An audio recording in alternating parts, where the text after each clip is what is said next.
With diverse flora and fauna, magnificent natural landscapes, and an ecological biosphere that supports life, this wondrous planet is our earthly home. From our animal co-inhabitants to the lush rainforests and life-giving soil, we cherish all these as gifts from the Creator.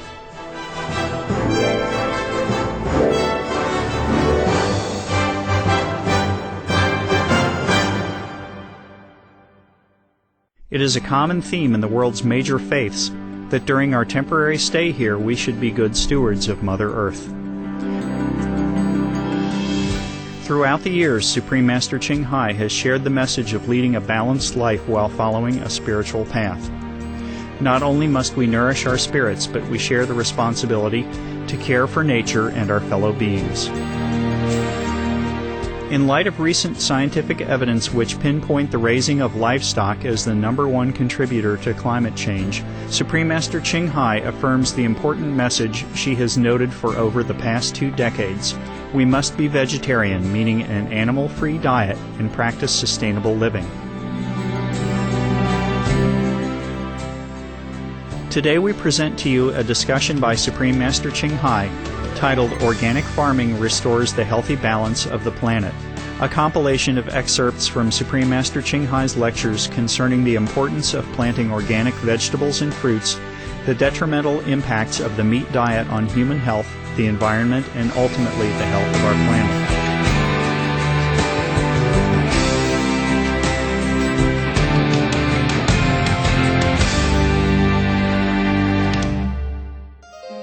Supreme Master Ching lectures are not a complete meditation instruction. Please do not try alone.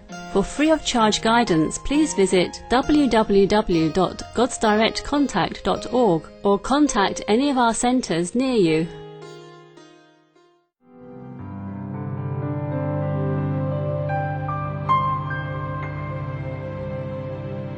I think if you have garden, you should plant more fruit trees.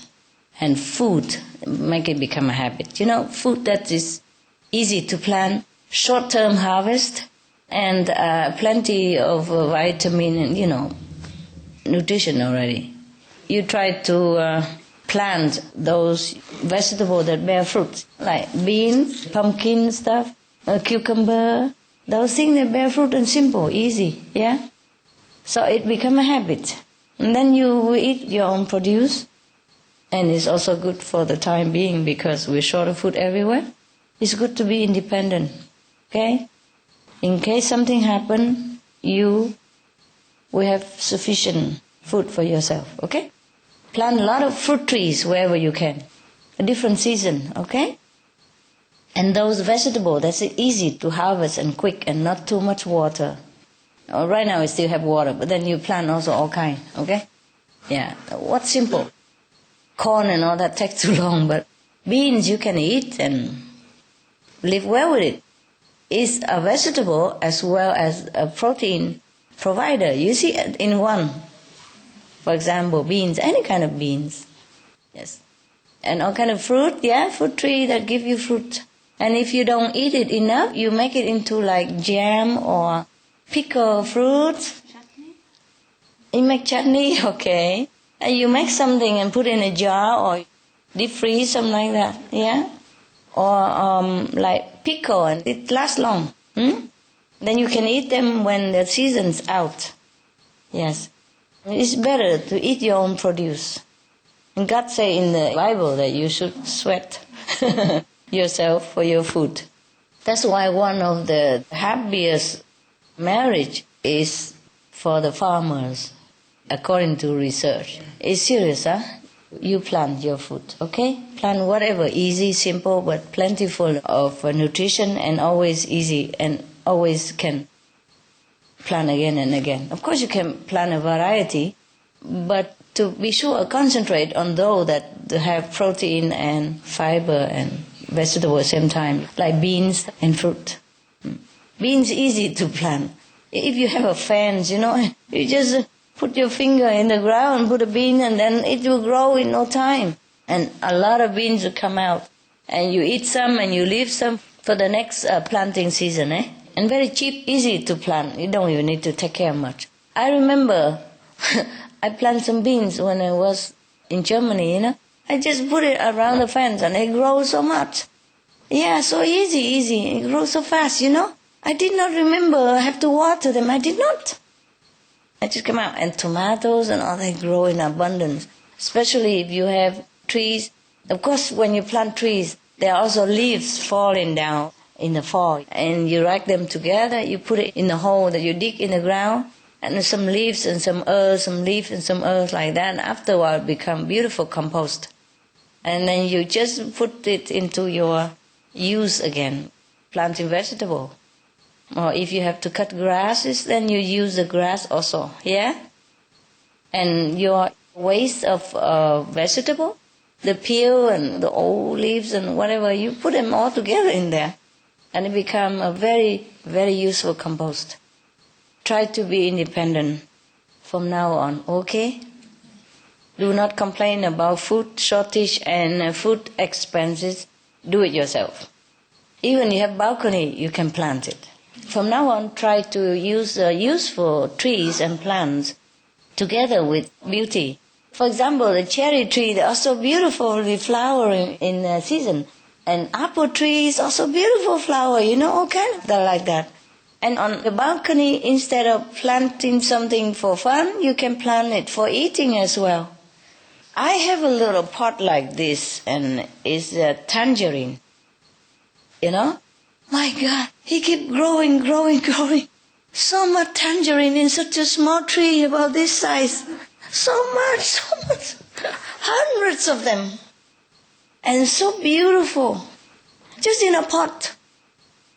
And nowadays, maybe you could even buy fertilizer if you don't want to make compost, or if you don't have. Buy those organic fertilizer, They make it very simple, easy, and doesn't smell that bad or anything. So you can even plant it on your balcony. Make it a habit, okay? Make it a habit. Don't wait. Don't wait until you don't have food. Do it now, okay? Even if the world go back to normal and have food, at least you always have your food, no harm, no? It takes a few minutes to do these things. Even half an hour a day, you have plenty on your balcony, your favorite food. Simple one, not like potato and all that on the balcony, please. Salad or herbs, just experiment and have fun, okay? Yeah.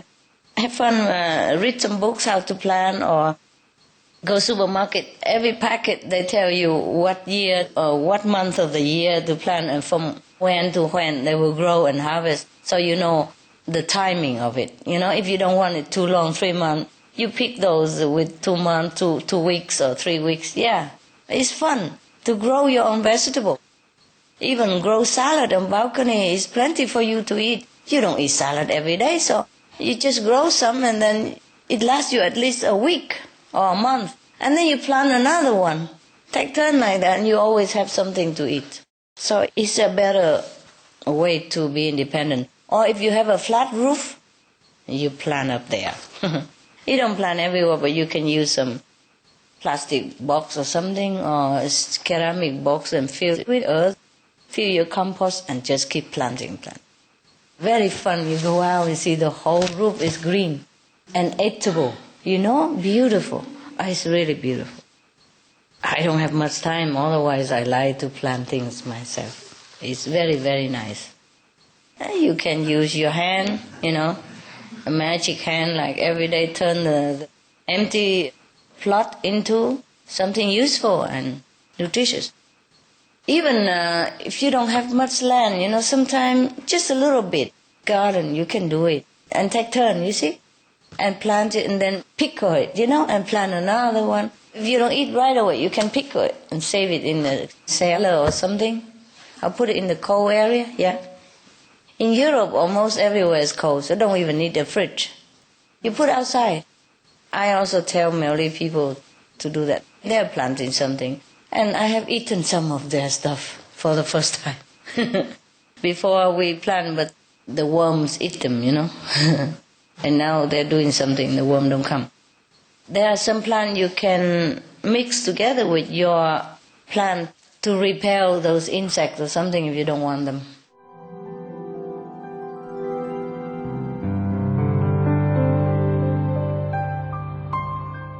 Mongolia, as with the rest of the world, is experiencing more severe weather, more fatal pattern of climate change due to the effects of global warming. So you can see in Mongolia, droughts, harsher winters, more frequency of dust storms and blizzards, with livestock raising. We deplete Mongolian already limited natural resources and even put Mongolia more in danger of desertification. Instead of grazing animals, we can begin planting the organic vegetable, which is more healthy to everyone. Yes. We have to choose a vegetarian diet over animal breeding. If more and more people choose organic farming as well, we help each other to the best possible of our ability and most gentle way for all beings and the earth. From then we can share food. Since we have so much food, we have abundance of food, more than enough for everyone, without even having to buy it. And we save time and other resources to go toward other things, like ending disease and helping those in need. By not subsidizing the meat diet, we save trillions of US dollars per year. We save a lot of suffering from meat-related illness. We save a lot of food to share with all the hungry in the world. So our conscience will never have to wake up in the middle of the night and bite us anymore.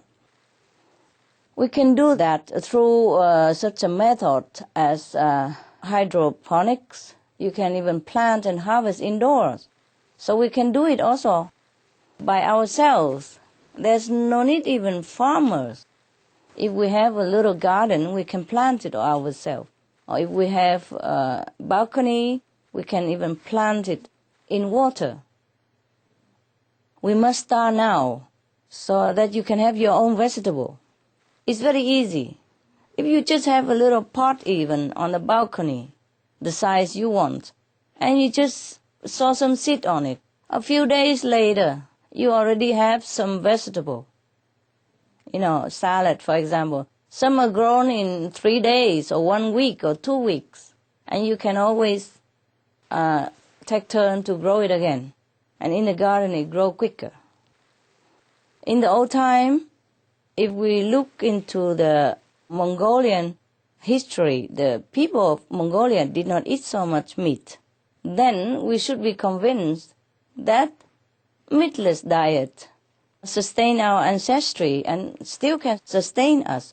And nowadays, even evidently, through medical and scientific research, that vegetarian diet is absolutely healthy. Just people don't know about this and don't have time to do research, so we have to inform them.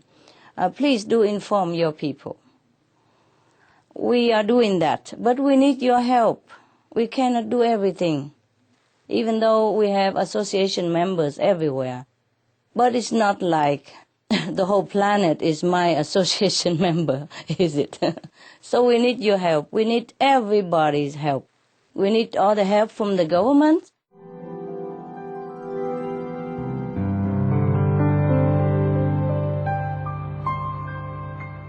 What are the benefits of organic vegan farming, and in what ways can MPs and the government push forward to boost this sector? There are so many benefits from organic vegan farming, as well as many benefiting parties.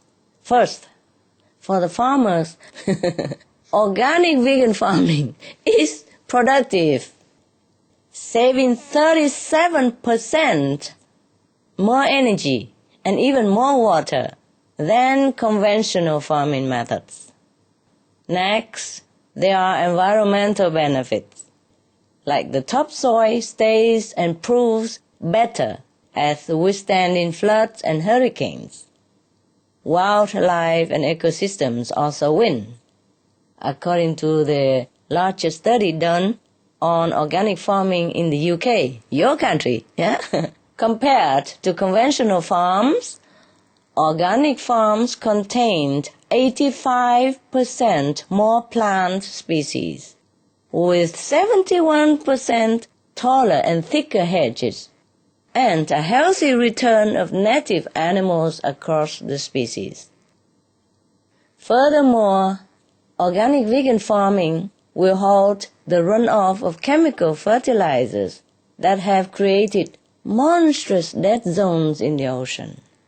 Organic soy matter also absorbs CO2 so effectively that the Rhode Island Institute calls organic vegan farming a powerful strategy to reduce global warming by up to 40% of all CO2 emissions now in the atmosphere. Imagine, then we will be clear of CO2. Otherwise, it will stay here for thousands of years and continue to heat our planet. Finally, see, we all benefit from better health because it's free of toxins and abundant in nutrients without the genetic modification and cancer-causing pesticides.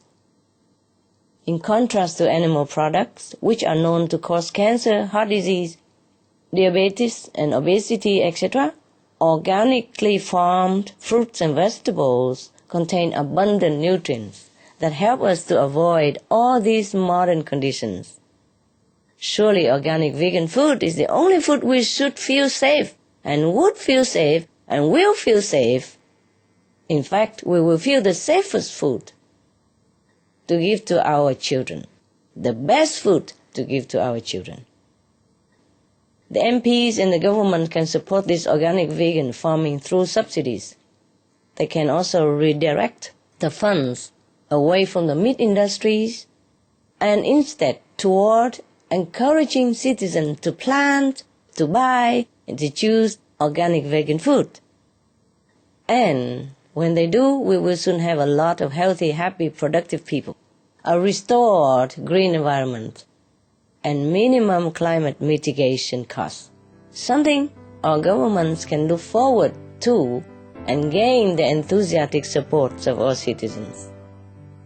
Some of the benefits of a vegetarian diet: lowers blood pressure, lowers cholesterol levels, reduces type 2 diabetes, prevents stroke conditions, reverses atherosclerosis, reduces heart disease risk 50%, reduces heart surgery risk 80%, prevents many forms of cancer, stronger immune system, increases life expectancy up to 15 years, higher IQ, saves 70% of the total cost of $40 trillion for reducing global warming, uses 4.5 times less land to grow food, conserves up to 70% clean water, saves 80% of the cleared Amazonian rainforest from animal grazing.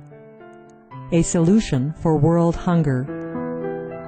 Free up 3.4 billion hectares of land, free up 760 million tons of grain every year, half the world's grain supply, consumes 1/3 fossil fuels of those used for meat production, reduces pollution from untreated animal waste, maintains cleaner air, saves 4.5 tons of emissions per U.S. household per year, stop 80% of global warming.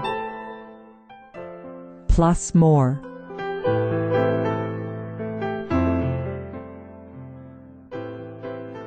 Save your life. Be veg. Go green.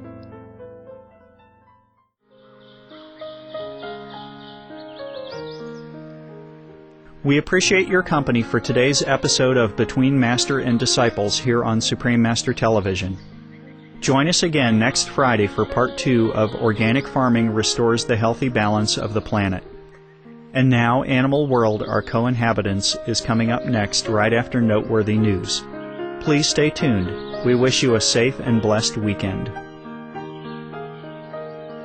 Supreme Master Ching Hai's lectures are not a complete meditation instruction. Please do not try alone. For free of charge guidance, please visit www.godsdirectcontact.org or contact any of our centers near you. For more details, please visit www.suprememastertv.com/BMD.